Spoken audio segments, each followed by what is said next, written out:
Hi BookTube, welcome to another fiction review. You may recall that I read and reviewed the first of Elena Ferrante's Neopolitan Quartet novels back in April. I was introduced and had them recommended to me by an MK Dons fan who is not a BookTube creator, but one of those rarer creatures, a habitual reader that you happen to meet in the real world. Yes. And they were reading the second book at the time they told me about the series as a whole. And they said they were struggling to stay with it. They found it less engaging. Now that's very clever breadcrumb dropping, because now, in spite the fact that I do not normally read books in a series, it's not my thing.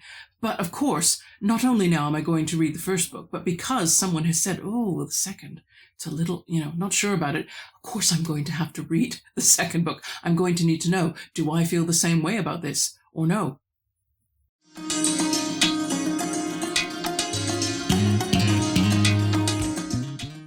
So today we are reviewing The Story of a New Name by Elena Ferrante, translated by Anne Goldstein, published in the year 2012. It's 471 pages. It's amazing what a dedicated reader can talk you into reading yourself, no problem. You can see the prices online, very good at the moment. It's a very popular book, so it's very easy to get a second-hand copy cheaply. I did not have to worry about that because my local library has all 4 volumes of the Quartet, and so that's how I'm planning to read them. It is a coming-of-age novel, and now we're just moving on a little bit. We're taking the same 2 friends that we met in the first book, Elena Greco and Raffaella Cerullo, and we're following them as they get through the latter half of their teens and into their early 20s. This is the author page, or it would be normally if you didn't catch my review of Volume 1 of the Neopolitan Quartet, where I covered My Brilliant Friend. The reason you don't see all the usual author information, the slide that I normally show, is because Elena Ferrante is a pseudonym, and it's not known for certain who the real author is. In my description box, you'll find a link to that earlier review. Now, regarding the Quartet, I do feel that it's meant to be read as a whole. You could read Book 2 all on its own. There's enough information at the front of the book to explain what all the characters did in Volume 1 to give you a rough basis for reading it. But I feel that if you did that, if you just read Book 2 by itself, you'd come to the end of it and think, so what? I'm still working on a theory that the author has a bigger story, something that stretches over the 4 books, and a conclusion, hopefully, that is also bigger and will make the extra labor of reading worth it. We shall see.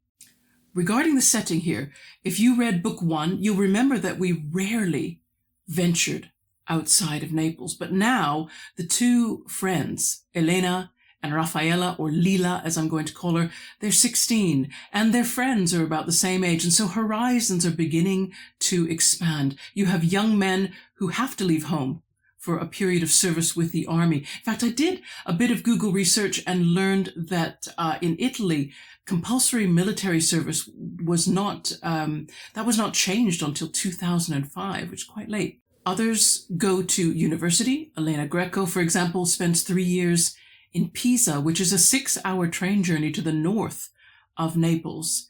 And she and her friend Raffaella, Lila, they also spend 2 weeks vacationing on a tiny island off the coast of Naples called Ischia, where Elena had spent a little bit of time in Book 1, but there's a much larger amount of page space devoted to this vacation, as we'll see. And Raffaella's husband invests in a shoe business, which has a shop in the fashionable quarter of Naples, which you might remember from Book 1. Elena and Lila and their friends, they all go to visit that part of the city, but they feel like aliens within it just because they come from a much poorer neighborhood. The biggest difference, however, between Book 1 and Book 2 in terms of setting is how time is handled. Book 1 covers the life of those 2 girls from about the time they're 5, 6 until they're 16. So we're talking about 11, maybe 12 years, somewhere in there. Whereas Book 2 is really only covering 3 years between the time they are 16 and the time they are 19, possibly turning 20. So it's not as much time. And there are other time distortions in the book, in particular, the holiday that the two girls take to Ischia, which is only 2 weeks long. And yet it takes up 122 pages out of the 471. So there's this greater distortion of time. Time seems to take longer. And maybe that was the sense of slowness that the MK Dons was feeling, because it definitely is a different way of handling time. Time seems to slow down. Certain events magnify, that all out of proportion to others. I think, though, that makes sense, given that it is adolescence. It's a very weird time, not just for the two girls, but for all their friends as well. The opening scene in Book 2 takes us exactly back to where Book 1 closed, the wedding of Raffaella and Stefano Carracci. And we know that there's something is gravely wrong, in spite of the fact this wedding was expensive and beautiful, and Raffaella is going to have her own house to live in, that she is moving up in terms of wealth and social status, which is something that she very much wanted.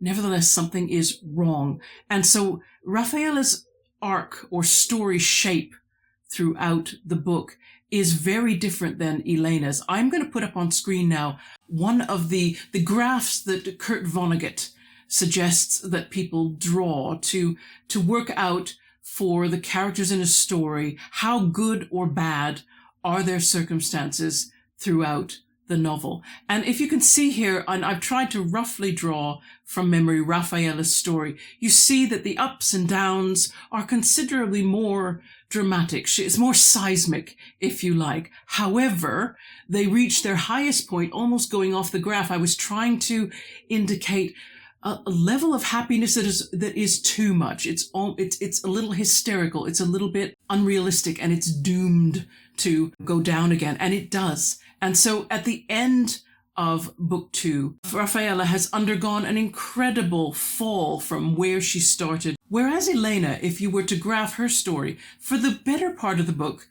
not a great deal seems to be happening. She has ups and downs, but they feel very adolescent. They feel like this would only be a drama to a 16-year-old. To anyone older, this is really not a big issue. But of course, for Elena, very different. So she has minor ups and downs, and then she has a slightly bumpier road around about where all the action occurs for both girls, of course, is during that 2-week vacation, when a great deal happens to establish who they are, what decisions they're going to make for the future, and how those will affect them. And then for Elena, there is just this gentle trajectory upward. You hardly notice it until it makes a dramatic leap near the end of the book. And so what you see about Book 2 is that the two girls change places. At the beginning of the book, it looks as though Lila has everything she could possibly want. Elena, it's not really happening yet. And by the end of the book, you see Lila in a situation where she has lost so much and needs to recoup, whereas Elena has gained so much and is in an even better position than Lila was at the beginning of the book in terms of wealth and status. So in addition to changes in terms of space, people moving around in space and the handling of time, there's also socioeconomic change, and that's a big deal. When Elena leaves Naples to attend university in Pisa, she enters a world that is populated by all these young people who've led a very different life growing up. Most of her fellow students, they expect to have opportunities for improvement. Elena does not.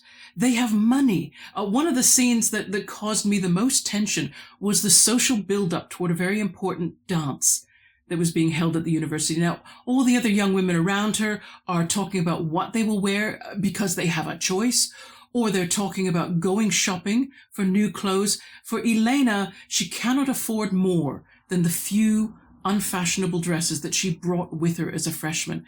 And it's little things like that, or being teased for her Neapolitan accent, which of course marks her out as lower socioeconomically. These are really poignant moments, and they emphasized just how different it can be when you sit on either side of a class boundary. And even at the end of the book, when Elena has achieved something socioeconomically, she still feels a difference between herself and her classmates. Regarding narration, Elena Greco continues to narrate this in the first person. Now that becomes interesting because she and Lila are often not living in the same town. So Ferrante provides Elena with a means of knowing what is happening in her best friend's life, even when they are far apart. In 1966, Lila entrusts Elena with a metal box full of notebooks, and they tell her everything, every private thing that has happened in Lila's life. And so that, along with the occasional visit, means that Elena is able to give us, the reader, full storylines for the two of them.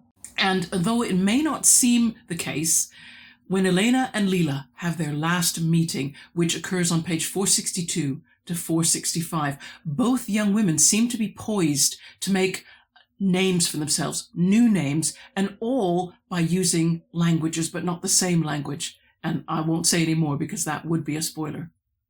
The number of characters increases in book 2 as both young women go out into the world, and of course you start meeting more people. I did need to make use of the notes at the front of the novel several times, more than I thought I would actually, to keep track of who was who. Let's talk about the focus of book 2, because it is different than book 1, and I think that's going to be one of the reasons this novel might be challenging for some readers. The focus of this book, given that Elena and Lila are starting at 16 and coming up to their 20th birthday, and so are all their compatriots.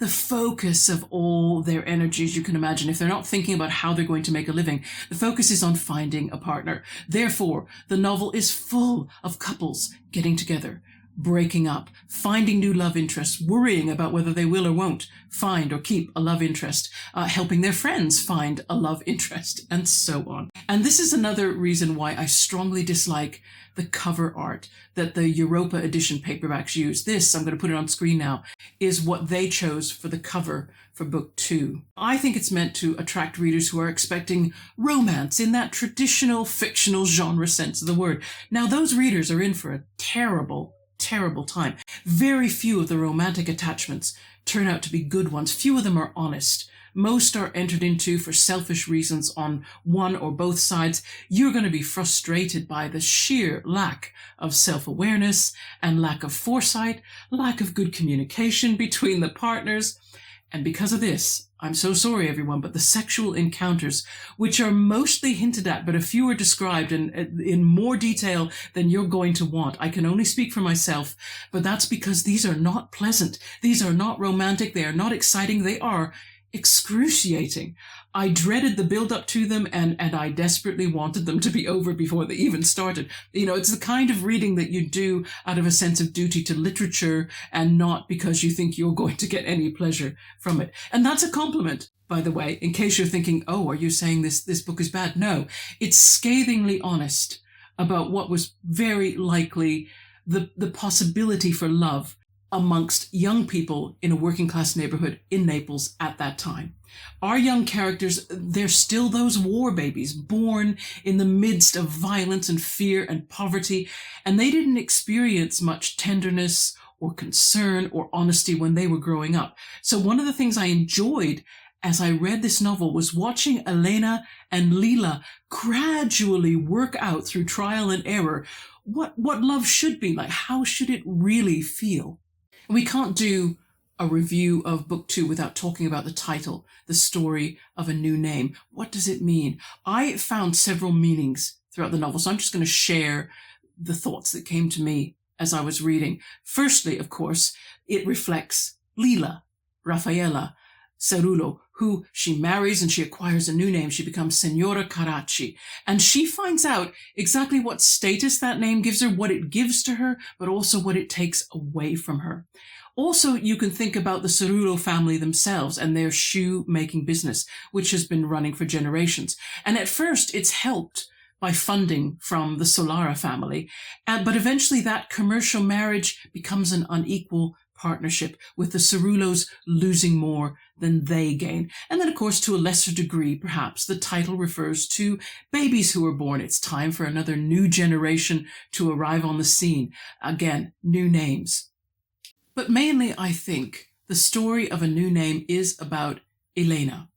Elena acquires a different kind of new name near the end of the book. A better one, perhaps, I think, than Leela's, because I think it achieves more effectively the thing that both girls wanted. They both, in My Brilliant Friend, said to each other that they wanted to be wealthy. And when Leela becomes Senora Karachi, it seems that she's achieved that so quickly at the age of 16. But it isn't the safe, comfortable, happy place that Leela thought it might be. Elena recognizes this on page 125. I'm going to read a passage where she asks Leela to remember something that happened to them when they were younger. The day of the opening, Leela arrived in Piazza dei Martiri, sitting in the convertible next to her husband. When she got out, I saw in her the uncertain gaze of someone who is afraid something bad is going to happen. The overexcitement of the days of the panel had dissipated. She had again taken on the sickly look of a woman who is unwillingly pregnant. Yet she was carefully dressed. She seemed to have stepped out of a fashion magazine. She immediately left Stefano and dragged me off to look at the shop windows of Via dei Mie. We walked for a while. She was tense. She kept asking me if anything was out of place. "Do you remember," she said suddenly, "the girl dressed all in green, the one with the derby?" I remembered. I remembered the uneasiness we had felt when we saw her on that same street years before, and the fight between our boys and the local boys, and the intervention of the Solaras, and Michelle with the iron bar, and the fear. I realized that she wanted to hear something soothing. I said, "It was just a matter of money, Leela. Today it's all changed. You're much prettier than the girl in green." But I thought, it's not true. I'm lying to you. Elena chooses to make her new name through education, and she is able, to some degree, to close that inequality gap between classes. And yet, in the final scene, which I will not give away for spoilers, the final scene suggests that even the amount of inequality which remains will continue to cause frustration and pain, and that is why I need to keep reading. I've assigned out book 3 from my local library, and I'll probably read that during August. And that's the review done. And I should just make a couple of points about what will be happening in August. I will be taking part in the Faulkner in August read-along. So I'll be reading Go Down Moses, the collection of short stories. I won't review that until September because I like to let the group do its thing before I say something out loud on a video. You're going to find that you get a lot of fiction reviews now, and you'll be wondering probably, when is Heather going to talk about her nonfiction? She's always reading nonfiction, and I am. I am reading this book by Keith Thomas, Religion and the Decline of Magic. Now, it's a stonker. It's 700 pages, and it's not narrative nonfiction. Which means that the information is presented in such a way that it kind of slows down reading. And so what I'm doing is making very careful notes as I go through each chapter. And I'm going to do vlogs, but at the moment, I think I just have enough material for one vlog, which you might see perhaps end of August, beginning of September. We'll see when I work in the filming. Anyway, so that's just to make you understand why, if you see more fiction reviews, what's going on there. Nothing unusual, really, just kind of fitting in a monster book for my nonfiction. Okay, everyone, I hope your August reading is going really well, and I'll see you again in a few days' time. Take care. Bye-bye.